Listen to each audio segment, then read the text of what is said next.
Hi friends, Indira ಅಡುಗೆ ಮನೆಗೆ ಸ್ವಾಗತ. ಫ್ರೆಂಡ್ಸ್, ಇವತ್ತಿನ ರೆಸಿಪಿಯಲ್ಲಿ ಸಿಲ್ವರ್ ಫಿಶ್ನ ರವಾ ಫ್ರೈ ಮಾಡೋದು ಹೇಗೆ ಅಂತ ನೋಡೋಣ. ನಾನಿಲ್ಲಿ ಚೆನ್ನಾಗಿ ಕ್ಲೀನ್ ಮಾಡಿ ಇಟ್ಕೊಂಡಿರೋ ಸಿಲ್ವರ್ ಫಿಶ್ನ ರೆಡಿ ಮಾಡಿ ಇಟ್ಕೊಂಡಿದ್ದೀನಿ. ಇದಕ್ಕೆ ಇವಾಗ ನಾನು ಅರ್ಧ ಸ್ಪೂನ್ ಆಗೋಷ್ಟು ಉಪ್ಪನ್ನು ಸೇರಿಸ್ಕೊತಾ ಇದ್ದೀನಿ. ಹಾಗೆ ಅರ್ಧ ಸ್ಪೂನ್ ಆಗೋಷ್ಟು ಹಳದಿ ಪೌಡರ್, ಅರ್ಧ ಸ್ಪೂನ್ ಆಗೋಷ್ಟು ಧನಿಯಾ ಪೌಡರ್, ಹಾಗೆ ಅರ್ಧ ಸ್ಪೂನ್ ಆಗೋಷ್ಟು ಜೀರಾ ಪೌಡರ್, 1.5 ಸ್ಪೂನ್ ಆಗೋಷ್ಟು ಚಿಲ್ಲಿ ಪೌಡ್ರನ್ನ ಇಲ್ಲಿ ಸೇರಿಸ್ಕೊತಾ ಇದ್ದೀನಿ. ನೀವು ಖಾರ ಸ್ವಲ್ಪ ಸ್ಪೈಸಿಯಾಗಿ ಬೇಕು ಅಂದರೆ ಸ್ವಲ್ಪ ಜಾಸ್ತಿ ಹಾಕೋಬೋದು. ನಾನಿಲ್ಲಿ ಕಾಶ್ಮೀರ್ ಚಿಲ್ಲಿ ಪೌಡ್ರನ್ನ ಯೂಸ್ ಮಾಡ್ತಾ ಇದ್ದೀನಿ. ನಂತರ ನಾನು ಇಲ್ಲಿ ಹುಣಸೆ ಹಣ್ಣಿನ ನೆನೆ ಹಾಕಿಬಿಟ್ಟು ಅದರ ರಸನ ಹಾಕ್ಕೊತಾ ಇದ್ದೀನಿ. ನೀವು ಇಲ್ಲಿ ಲಿಂಬೆಹಣ್ಣು ಕೂಡ ಸೇರಿಸ್ಕೋಬೋದು. ಯಾವುದು ಹಾಕಿದ್ರೂ ತುಂಬ ಟೇಸ್ಟಾಗಿ ತುಂಬ ರುಚಿಯಾಗಿ ಬರುತ್ತೆ. ಇವಾಗ ಇದನ್ನು ಚೆನ್ನಾಗಿ ಮಿಕ್ಸ್ ಮಾಡ್ಕೋಬೇಕು.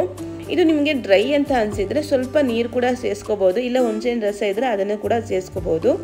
ಈ ಪೌಡರೆಲ್ಲ ಹಾಕಿದ ಮೇಲೆ ನಾವು ಇದನ್ನು ಚೆನ್ನಾಗಿ ಮಿಕ್ಸ್ ಮಾಡ್ಕೋಬೇಕು. ಯಾಕಂದರೆ ಫಿಶ್ಶಿಗೆ ಮಸಾಲೆ ಚೆನ್ನಾಗಿ ತಾಗಿದ್ರೆ ಮಾತ್ರ ಫಿಶ್ ಫ್ರೈ ಇದೆಯಲ್ಲ ತುಂಬ ಟೇಸ್ಟಾಗಿ ತುಂಬ ರುಚಿಯಾಗಿ ಬರುತ್ತೆ. ಹಾಗೆ ಇದನ್ನು ನಾವು ಮಸಾಲೆ ಎಲ್ಲ ಹಾಕಿದ ಮೇಲೆ ಒಂದು ಅರ್ಧ ಗಂಟೆ ಹಾಗೆ ಇಡಬೇಕು. ಇವಾಗ ಅರ್ಧ ಗಂಟೆ ಆಗಿದೆ ನಾನು ಹಾಕಿ. ನಂತರ ಮತ್ತೆ ಒಂದ್ಸಲ ಚೆನ್ನಾಗಿ ಮಿಕ್ಸ್ ಮಾಡ್ಕೊಳ್ಳೋಣ. ಈ ರೀತಿ ಮಾಡಿಕೊಂಡ್ರೆ ತುಂಬ ರುಚಿಯಾಗಿ ತುಂಬ ಟೇಸ್ಟಿಯಾಗಿ ಬರುತ್ತೆ. ಇವಾಗ ಒಂದೊಂದಾಗಿ ರವೆ ಹಾಕಿಬಿಟ್ಟು ಒಂದು ಪ್ಲೇಟ್ ಹಾಕಿ ಇಟ್ಕೊಳ್ಳೋಣ. ಏನಿಲ್ಲ, ಈ ರೀತಿ ಹಾಕಿಬಿಟ್ಟು ಅದರ ರವೆ ಮೇಲೆ ಸ್ವಲ್ಪ ಹೊರಡಿಸಿದ್ರೆ ಆಯಿತು, ಅದೆಲ್ಲ ಚೆನ್ನಾಗಿ ಅಂಟ್ಕೊಳ್ಳುತ್ತೆ. ಈಗ ಎಲ್ಲವನ್ನು ಮಾಡ್ಕೊಂಡ್ಬಿಟ್ಟು ನಾನು ಒಂದು ಪ್ಲೇಟಿಗೆ ಹಾಕ್ಕೊಂಡಿದ್ದೀನಿ. ಈ ರೀತಿ ಎಲ್ಲವನ್ನು ಮಾಡಿಕೊಂಡು ಒಂದು ಪ್ಲೇಟಿಗೆ ಹಾಕಿ ಇಟ್ಕೊಂಡ್ರೆ ನಾವು ಫ್ರೈ ಮಾಡೋಕ್ಕೆ ಈಸಿ ಆಗುತ್ತೆ. ಒಂದೊಂದಾಗಿ ಹಾಕಿ ಬಿಡ್ಬೋದು ಒಂದೇ ಸಲಗೆ. ಹಾಗೆ ಇದು ತಿನ್ನೋಕ್ಕೆ ಕೂಡ ತುಂಬ ರುಚಿಯಾಗಿರುತ್ತೆ. ಯಾವ ರೀತಿ ಅಂತ ಹೇಳಿದ್ರೆ ಅದರ ಮುಳ್ಳನ್ನು ನಾವು ತೆಗಿಬೇಕಂತೇನಿಲ್ಲ, ಹಾಗೇ ತಿನ್ಬೋದು. ಮಕ್ಕಳು ಕೂಡ ತಿನ್ನೋಕ್ಕಾಗುತ್ತೆ. ಹಾಗೆ ನಾವು ಇದು ಮಾಡಿದ ತಕ್ಷಣ ತಿಂದರೆ ಬಿಸಿ ಬಿಸಿಯಾಗಿರುವಾಗಲೇ ತಿಂದರೆ ತುಂಬ ರುಚಿ ಅನಿಸುತ್ತೆ.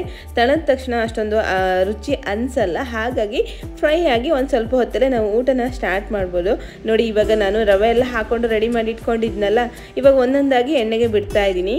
ನಾನಿಲ್ಲಿ ಡೀಪ್ ಫ್ರೈ ಮಾಡ್ತಾ ಇದ್ದೀನಿ. ನೀವು ಇಲ್ಲಾಂದರೆ ಪಾನ್ ಇಟ್ಕೊಂಡ್ಬಿಟ್ಟು ಅದಕ್ಕೆ ಸ್ವಲ್ಪ ಎಣ್ಣೆ ಹಾಕ್ಬಿಟ್ಟು ಕೂಡ ಫ್ರೈ ಮಾಡ್ಕೋಬೋದು. ನಾನು ಡೀಪ್ ಫ್ರೈಯೇ ಇರಲಿ ಅಂತ ಹೇಳಿ ಡೀಪ್ ಫ್ರೈ ಮಾಡ್ಕೊತಾ ಇದ್ದೀನಿ. ನೋಡಿ, ಇಷ್ಟು ಬೇಯಿಸ್ಕೊಂಡ್ರೆ ಸಾಕಾಗುತ್ತೆ. ತುಂಬ ಹೊತ್ತು ಫ್ರೈ ಮಾಡ್ಕೊಳ್ಳೋದು ಬೇಡ. ಯಾಕಂದರೆ ಫಿಶ್ ಜಾಸ್ತಿ ಹೊತ್ತು ಫ್ರೈ ಮಾಡ್ಕೋಬೇಕಂತೇನಿಲ್ಲ, ಬೇಗನೆ ಫ್ರೈ ಆಗಿಬಿಡುತ್ತೆ. ನೋಡಿ, ಇವಾಗ ಫಿಶ್ ಫ್ರೈ ರೆಡಿ ಆಗಿದೆ ಅಲ್ವಾ. ನೀವು ಕೂಡ ಒಂದ್ಸಲ ಇದೇ ರೀತಿಯಾಗಿ ಟ್ರೈ ಮಾಡಿ ಫ್ರೆಂಡ್ಸ್. ಹೇಗೆ ಬಂತು ಅಂತ ಕಮೆಂಟ್ ಸೆಕ್ಷನಲ್ಲಿ ತಿಳಿಸೋದು ಮರಿಬೇಡಿ.